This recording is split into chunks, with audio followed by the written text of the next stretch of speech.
get them brothers out there, man. They'll build a house. They'll build a storage shelter. They hatch chickens. Well, they don't hatch them, but they'll buy them. And they'll raise chickens. And I think that meat, man, that big breast meat, and I think like 8 weeks, some chickens are ready to harvest.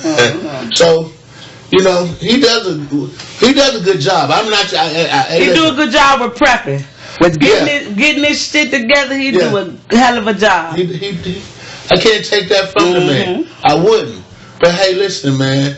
You got some issues I think you need to iron out. Yeah. You know what I'm saying? So if you gonna hear this podcast, somebody gonna run across it and send it to you. If there's a member of Pastor Dog listening right now, shoot him this podcast. You know what I'm saying? And hey, bruh, I ain't got nothing against you personally. I just think you need to get your shit together. You know what I'm saying? Because when you telling people that the white folks ain't eat them, and you trying to say that's the Egyptians, well, the original Egyptians is a black man. But then the white girl he always have in the picture, the funny looking white girl, what's her name? Is Ashley? Is it Ashley? Yeah, Ashley, then there's somebody else too. Another skinny girl, but Ashley is the one I'm talking about. Okay. I think one it's with Ashley, the one, right. Okay. Ashley is the one. She spoke on them being the Edomites. Right. She made a video she was out when they was picking the garden or whatever. Okay. She spoke on it, and I'm like, how is she gonna speak on it? And she follow you, but you saying that this ain't who they are. Which one is it? You know what I'm saying? She's a follower of you, and she said she's an Edomite. She knows she's an Edomite. Yeah. You know what I'm saying? And she admire black people. That's why she's there. You know what I'm saying? But you saying that she ain't an Edomite. Get your shit together. That's real simple. Hey, man, listen. I could really go in on you, but I ain't. Because like I said, I admire you for what you do. Right. That's like Bowie. I admire Bowie for what he does. But he got what I'm saying? Get together. Now, some of these clowns, I ain't finna give you no break. No. You see what I'm saying? I'm gonna denounce your ass and to the fullest extent. You know what I'm saying? Sabat, you clown motherfucker. You clown ass motherfucker. Man, when they had that land situation going on, and they told everybody they can't. First, Ephraim said that everybody was welcome. Right. Then Sabak said no, only HOI affiliates. They whole following dropped. Yeah. You wanted people to give you $500,000 to build your community. It ain't welcome. They can come visit. Why would I give you anything and all I can do is come visit? They only had like 20-some acres, 26 acres, 26, 35 acres or something like that. Well, I think we made... It wasn't even their land, and they was... He only got 1 acre out of it, and he trying to control the whole situation. Hey, New York clowns. And they still in New York. Well, no, I think they're down there in Atlanta. I think they're still down there. I know Ephraim is. Yeah. But, in Atlanta. Let's look at it like this. So, Bach, I'm gonna take a moment to, I'm gonna take a moment because, in all actuality, man, you sold out Israel, man. Let's just be honest. Yeah. And the price was cheap, man. So, it's when you do things like this, it's gonna come home to roost on your ass. And what I didn't like about what he done, when he came to somebody's town, he asked them to buy him a steak. When the Lord come to people, he ain't asking, he gonna feed you. Right. He ain't asking you to bring your own food. Bring the best of the best. Right. Bring me a steak. No, he gonna bring it to you. I'm gonna feed you. Is you Israel begging? Everything costs with you niggas. When did you gonna give Israel something? But you all take. Come by this, come by this, come by this. Well, you know what, baby? You know what? The merchants are still in the temple. Yeah. The merchants are still in the temple. That table the Lord turned over. Those are the same merchants right now today. Yeah. You know what I'm saying? Yeah. For real. Yeah. They're still right here on earth. Come by that. The Roman soldier that pierced the Lord's side is here right now. Here right now. That spirit, yeah. Is here right now on earth today. I just feel so wrong. Be aware, people. That's all I'm saying. You know, if you know, don't internalize these things I may say about you. Get it together. Yeah. Work on it. Don't be mad. Don't be mad. Don't take offense. Because when you're wrong, you're dead wrong. You're wrong. And we real people. We genuine people. We wouldn't speak on these things if it wasn't so. If we truly in our heart didn't feel like you doing something wrong. Get it together, people. That's all I can tell you. Just get it together. You know what I'm saying? And then if I made a statement about somebody and you don't appreciate it, you don't feel like you can grow from it, then I'll tell you what. Fuck you, nigga. Fuck you. Fuck you.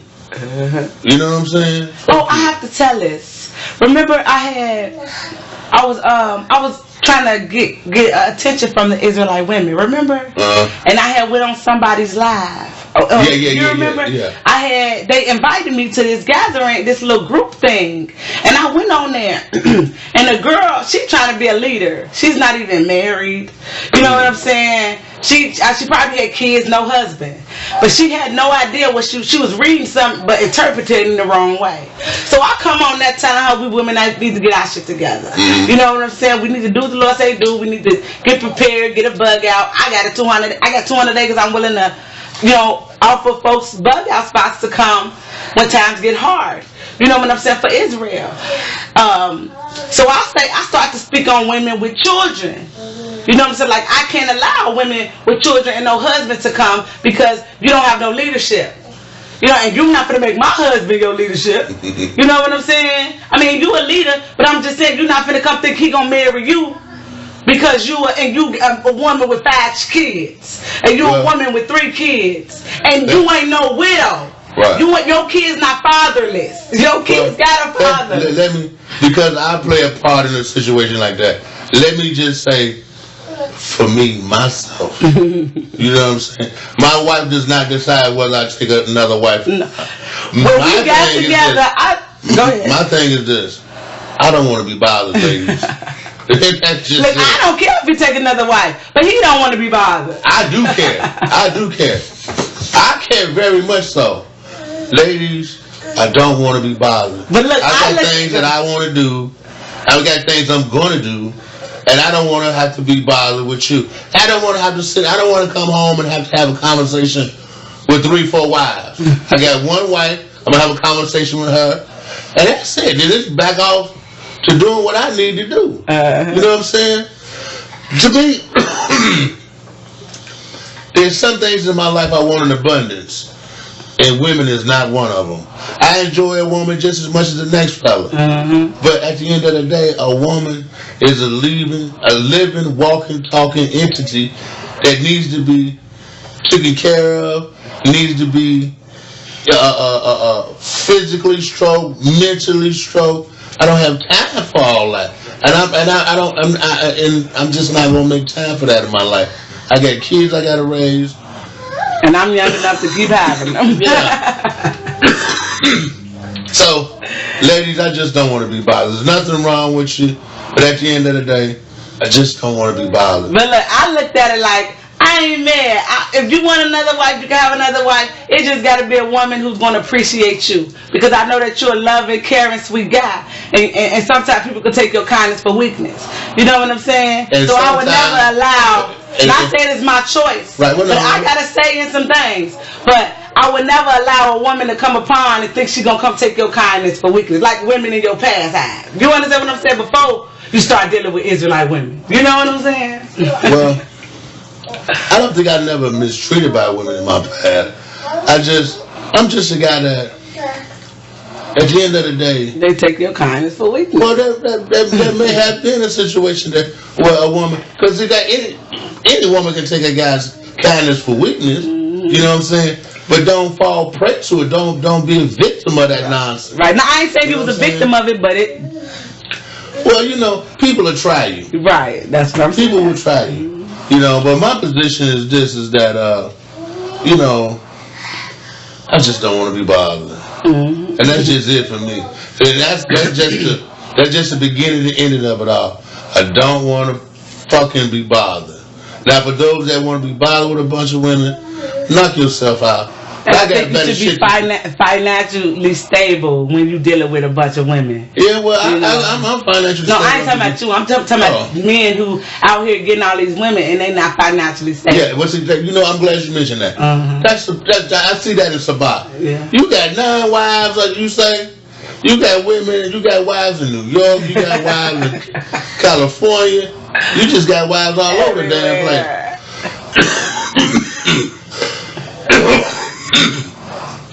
My thing is this: I'm suffering from getting over a little cold, and that my position is this: is that if you're gonna have that many wives, you need to have a roof over all their head. Yeah, especially you. Yeah, you need to provide a roof for all these women. You need to provide for children. You know what I'm saying? I mean, because anything less than that, you're dead wrong. First of all, if you can't put them all up under one roof or on one compound in a gated situation where they're protected, they don't have to live in the same house, but you can have a house over here, house over there. Because it's, otherwise you're looking at building a palace. Right. When you got 9 wives, you need a damn apartment building. You see what I'm saying? You need so all I'm saying is, man, if you're not taking care of them, you're not being a husband. And first of all, that says something. You can't afford them. And when you have that many wives and one of them leave you, or you have to divorce one, something wrong. Yeah, well, you can't afford them. To have so many wives, you have to be a man of means. You have to be able to afford these women. Now I think he has 2 wives, 3 wives, whatever. I think he got 3 now. But he can afford it. I know he can. He can afford it. You know what I'm saying? So I don't have a problem with it. Hey, this man, he's got communities, several different states. You know what I'm saying? He can build a house at the drop of a hat. Yeah. He can afford to take care of these women. But when you can't afford to take care of them, there's a problem. Yeah, there's a problem. Because, see, his original wife, he still has to provide for her. First and foremost. The same way he was providing for her, she can't get no lesser than what she's been getting. There you go. She had to get just what she's been getting, if not more. There you go. When it comes to having more wives, you can't neglect her. No, you can't neglect her. Because now you got more. Right. That ain't right. And that's biblical. Yes, it's biblical. You know what I'm saying? And I'm sure he don't. Yeah. You know what I'm saying? I'm sure he tends to his wife. He know law. I'm sure he tends to his wife. Right. He always have. Right. She ain't missing out. No, she's not coming up short nowhere. You know what I'm saying? Her raiment is still provided for, a roof over her head, food. They live in. They got surrounded by food. Yeah, they surrounded by food. You know what I'm saying? They had cattle. They raised chickens. You know what I'm saying? So they got a big ass kitchen that they cook in every day. There you go. So his wife ain't missing a beat. You know what I'm saying? She ain't missing a beat. So, But hey, man, don't take it personal. I just, you know what I'm saying? Because I really could be harsh, and I'm not being harsh about it. You know what I'm saying? Like I said, I admire you, and I admire you for what you do. You know what I'm saying? Because you're a hell of a guy. Hey, Boy's a hell of a guy. You know what I'm saying? That don't mean I agree with you, because you're a hell of a guy. You know what I'm saying? I'm just saying, man, if sometimes we all need a little correction. Ain't nobody perfect. No, I'm not perfect. You know what I'm saying? I'm not perfect. And if you can't take correction, especially when you're a leader. Yeah. Especially when you're a leader. You gotta be willing to take correction because you ain't perfect. You're not perfect. And then when you feel like you perfect, you ain't done nothing wrong, now you getting big headed. Right. Because here's the thing about being a leader. Everybody's sitting around being a yes man. Nobody wants to rock the boat. Yeah. Nobody's willing to tell you you're wrong. Tell you you're wrong when you're wrong. Because you're a leader. I'm your wife. And if you wrong, if I say, hold up, you know what I'm saying? I'll let you know. It's not disrespect. No. It's not belittling your authority. You know what I'm saying? It's just, baby, think about that. You know what I'm saying? And hey, you know what I'm saying? I can. If you can't take correct